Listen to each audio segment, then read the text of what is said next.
Et si je vous disais que la Bible elle-même décrit une créature marine si terrifiante, que même Dieu n'a pas osé le contrôler pleinement. L'entité colossale, avec assez de puissance pour mettre l'air, flammé de son souffle, et un corps couvert d'écailles, comme impénétrable, comme le métal le plus fort. Cette bête marine n'exhale pas seulement le feu,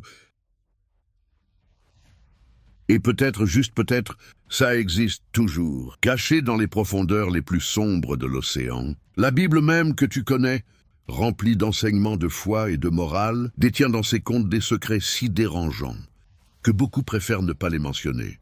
Aujourd'hui, nous allons percer les 8 plus grands mystères que la Bible nous présente, des énigmes qui défient notre compréhension, et qu'au fil des siècles, continuent à laisser plus de questions que de réponses. Aux anciennes et dangereuses de l'océan, qui ont gardé des secrets insondables pendant des millénaires, depuis les premières époques, marins et explorateurs. Émergeant de l'abîme, être si puissant, il pourrait déchirer un navire en un seul mouvement, comme s'il était fait de paille. Ces histoires, loin d'être simples, légendes ou exagérations de marins superstitieux, écho dans les pages de la Bible elle-même, et la propre parole de Dieu décrit, en plus de 30 vers, un monstre marin d'une taille et d'une terreur incompréhensible, mais comme quelque chose dont l'essence inspire la crainte, même en Dieu qui, malgré toute sa puissance, n'a pas osé le dominer complètement. Selon le texte sacré, le souffle de cette créature enflamme les charbons. Des profondeurs, ses échelles, scintillant dans les eaux sombres. Les histoires anciennes parlent d'un être monstrueux. Les yeux brillent comme des lacs de feu, dominant les eaux environnantes. En 1883, pêcheur au large de la Norvège, rapporté avoir vu un matin brumeux, une énorme créature s'élevant de la mer, ses yeux flamboyants, fixés sur l'observateur, créait une vision terrifiante. Cela reste inexpliqué à ce jour. Plus d'un demi-siècle plus tard, en 1952, un sous-marin de la marine américaine a détecté une anomalie dans les profondeurs de l'océan Pacifique. Qu'il n'a pas pu être identifié, le rapport d'incident a été gardé secret pendant des décennies et n'a été révélé au public qu'en 2007, sans explication officielle du phénomène. Le mystère persiste. En abordant le travail, Dieu parle de cette créature avec révérence, reconnaissant sa force et sa souveraineté. Personne sur terre n'est son égal. Il a été fait sans crainte, il méprise tout ce qui est fier. Il est roi sur tous les fils de l'orgueil. Le texte dit « Mais qui sont ces fils d'orgueil ?» Beaucoup de savants réfléchissent à ces mots. Allégorie du mal, une représentation symbolique de Satan lui-même. D'autres, cependant, un être marin colossal, peut-être un vestige d'une ère préhistorique, survivre dans les temps bibliques. Il existe même des archives d'un ancien manuscrit hébreu du XIe siècle, trouvé dans une synagogue à Alep. Léviathan dans la mer Méditerranée, bien que le mot « Léviathan » est souvent associé aux créatures marines. Ce qu'étaient vraiment ces entités n'a jamais été expliqué de manière satisfaisante. Et poursuivre leurs recherches dans les profondeurs de l'histoire se cache dans les premières pages de la Bible la marque de Caïn. Tout le monde connaît l'histoire de Caïn et Abel, le premier meurtre de l'histoire de l'humanité, où Caïn, dévoré par la jalousie, tue son frère Abel. Après le crime, Dieu maudit Caïn et le condamne à errer sur la terre sans repos. Mais une ancienne tradition juive, enregistrée dans le Midrash, révèle un détail effrayant. Selon cette tradition, un de ses propres noms divins, à l'abri de toute tentative de préjudice ou de meurtre, deviendrait immortel, condamné à parcourir la terre éternellement, incapable d'être blessé. Remarquablement à la fin du XIXe siècle, rapport documenté de tribus himalayennes, isolées. Un être qui est réapparu à chaque génération, avec la même apparence. Un homme avec une marque mystérieuse sur le visage. L'homme était à la fois sacré et maudit, une figure tissée dans le folklore local. Ils lui ont offert de la nourriture et des cadeaux dans les montagnes. De temps en temps, qui n'a apparemment jamais vieilli, un être condamné à errer à travers les générations, être témoin du monde changeant qui l'entoure. Et si ces rencontres n'étaient pas de simples coïncidences? Et si cet homme était en fait Caïn, toujours errant sur la terre, marqué par la malédiction que Dieu a placée sur lui? Imaginez un instant, et si Caïn marchait toujours parmi nous? S'il est immortel et intouchable, était là, observant silencieusement les descendants de sa lignée? Depuis les jours de sa malédiction, ces rencontres avec une figure immortelle pourraient-elles être le reflet d'une malédiction qui transcende le temps? Le mystère entourant Caïn et sa marque continue de défier compréhension humaine. Quelle est la vraie signification de cette marque? Et qu'est-ce que ça représente vraiment? À ce jour, les érudits et les esprits curieux s'efforcent de déchiffrer cette énigme. Une marque laissée par Dieu. Cela évoque toujours à la fois la fascination et le malaise. Alors que Léviathan reste caché dans l'abyssal, et le destin de Caïn continue d'être enveloppé de mystère, il y en a un autre, mais dont la vraie nature reste cachée. Un nombre qui a hanté l'humanité depuis plus de 2 millénaires, inspirant à la fois peur et fascination, des frissons dans la colonne vertébrale de n'importe qui, et peut-être en ce moment même, tu es plus proche de ce mystère que tu ne le penses. 3 chiffres qui provoquent un inconfort immédiat, marqué par un frisson indubitable. 666. Mentionné une seule fois dans toute la Bible. Dans le livre de la Révélation, chapitre 13, vers 18, est devenu le symbole du mal ultime en Occident. Culture! Voici la sagesse. Que celui qui a de la compréhension, calculez le nombre de la bête, car c'est le nombre d'un homme. Son nombre est 6. 6. Ce single. Théorie du complot. Une peur authentique qui s'est répandue à travers les générations au moment où la révélation a été écrite.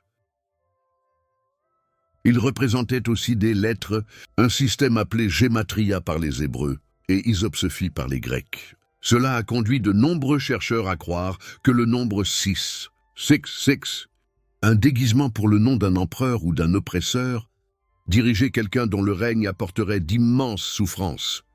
D'autres croient encore que le nombre, un régime mondial, sans être marqué de ce numéro, symbolisant la tyrannie mondiale. Cependant, une histoire fascinante émerge d'un mystique juif du XVIe siècle qui vivait isolé dans les montagnes galiléennes. Cet homme, qui passait ses journées à méditer et à étudier en profondeur, 6, selon lui, personne ou système politique, mais à quelque chose de bien plus profond. Un événement cosmique qui transformerait la réalité elle-même.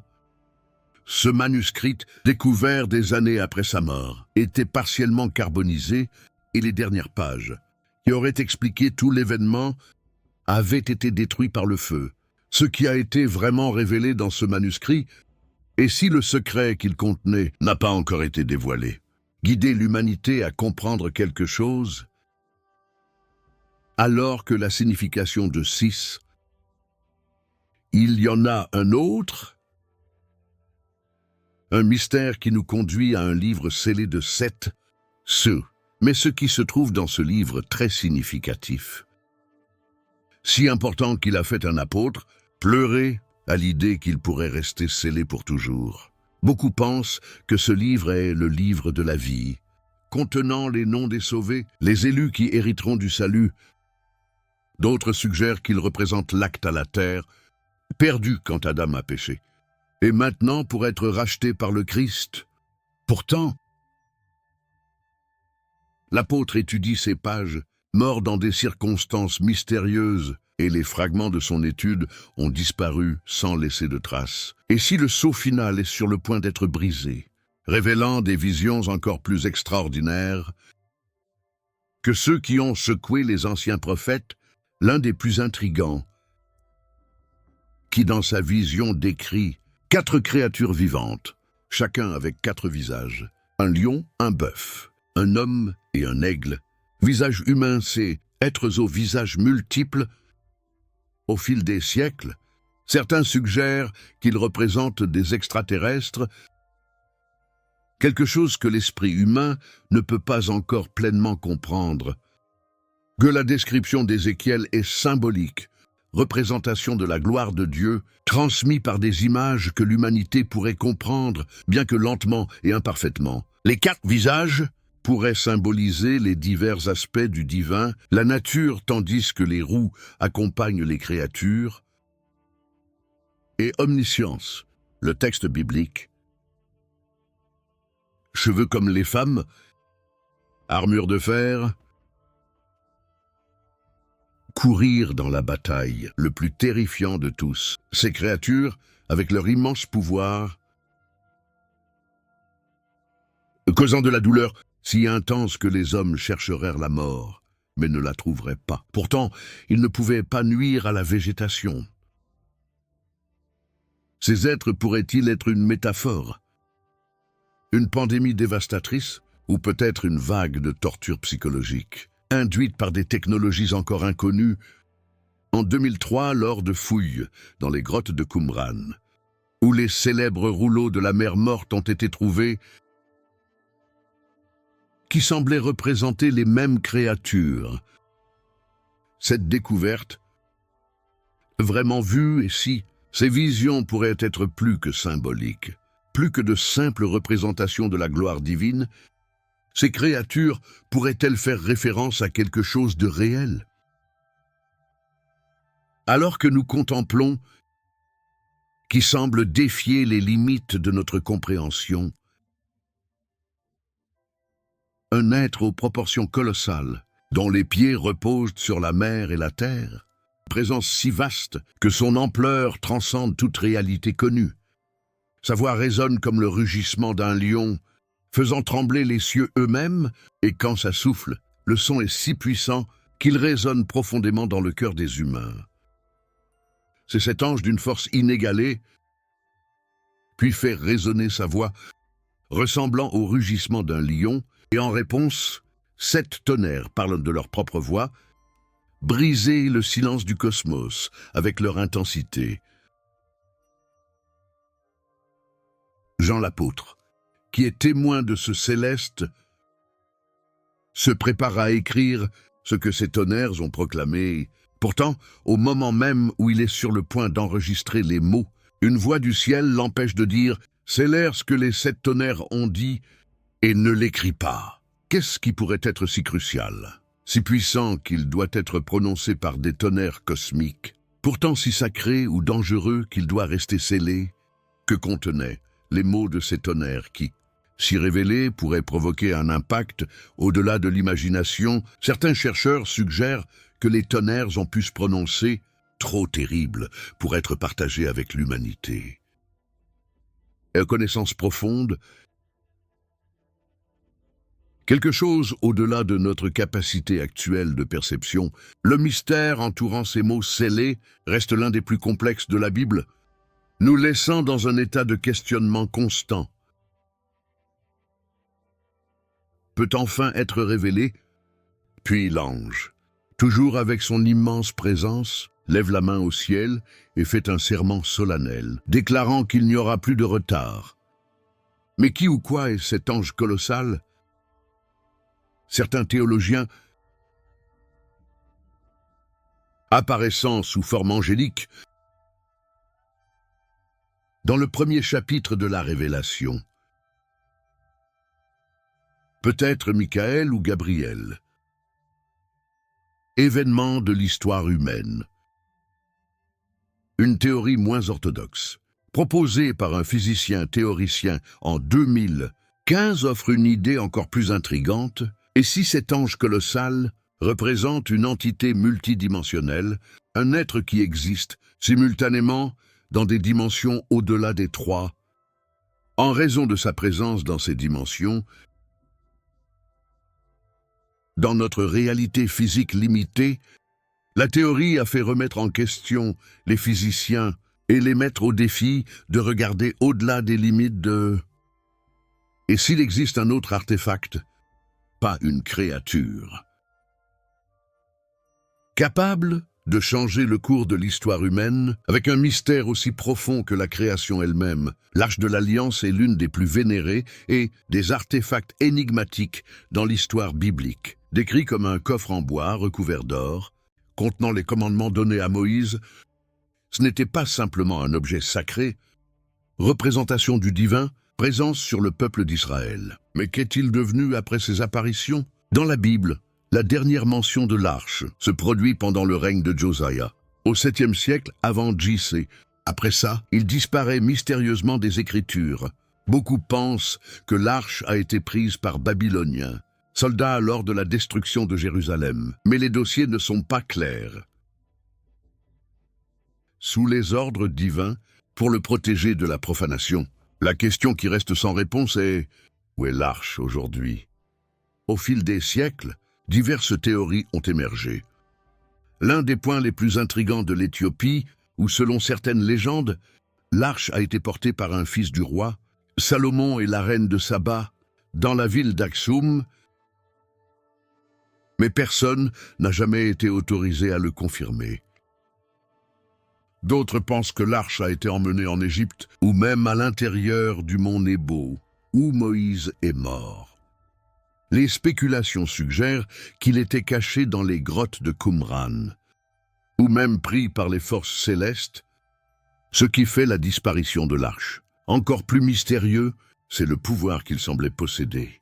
Pendant sa présence dans les batailles, l'arche a garanti la victoire d'Israël, comme quand les Israélites la portaient dans la bataille contre les Philistins, ou quand ça a fait s'effondrer les murs de Jéricho. Ces exploits surnaturels renforcent l'idée que l'arche n'était pas simplement un objet physique. Le mystère de l'Arche de l'Alliance nous fait demander « Que représente-t-il vraiment ?» S'y trouver aujourd'hui, cela pourrait changer le cours de l'histoire. À ce jour, le secret de sa localisation reste intact, gardé dans l'ombre du temps, remettre en question notre compréhension du divin et l'inconnu, étudier ces 8 grands mystères bibliques, le Léviathan dans les profondeurs, la marque de Caïn, l'énigmatique numéro 6, le livre scellé de 7 sceaux, la vision d'Ézéchiel des roues et des créatures vivantes, l'ange colossal et maintenant l'arche de l'Alliance, nous laisse avec plus de questions que de réponses. Chacune de ces énigmes révélant un vaste inconnu tout autour de nous, comme Isaïe 55, car mes pensées ne sont pas tes manières non plus, car comme les cieux sont plus hauts que la terre, et mes pensées plus hautes que tes pensées. Rappelez-nous que la vraie compréhension, nous ne sommes que des observateurs, dans un univers, chaque énigme, que ce soit le Léviathan dans les profondeurs, 6 ou l'immense puissance de l'Arche de l'Alliance, met au défi d'accepter que le plan divin transcende la raison humaine, peu importe combien nous cherchons des réponses. Guider le destin du monde au-delà de notre compréhension. Jusqu'où sommes-nous prêts à aller? Dans quelle mesure le mystère sera-t-il révélé ou restera-t-il gardé dans les couches du temps? Au-delà de notre capacité à saisir, qu'est-ce que ce n'est pas, a du sens. Peu importe à quel point nous essayons de comprendre, préservés dans des couches de sagesse divine, et face à cette immensité, la seule chose que nous pouvons faire est de faire confiance à ce que nous ne pouvons pas voir. Dans le timing de Dieu, si vous sentez la paix divine reposer sur vous, même face à l'inconnu, commentez maintenant en Dieu et renforcez votre foi dans le pouvoir qui transcende tout, que nous pouvons comprendre à bientôt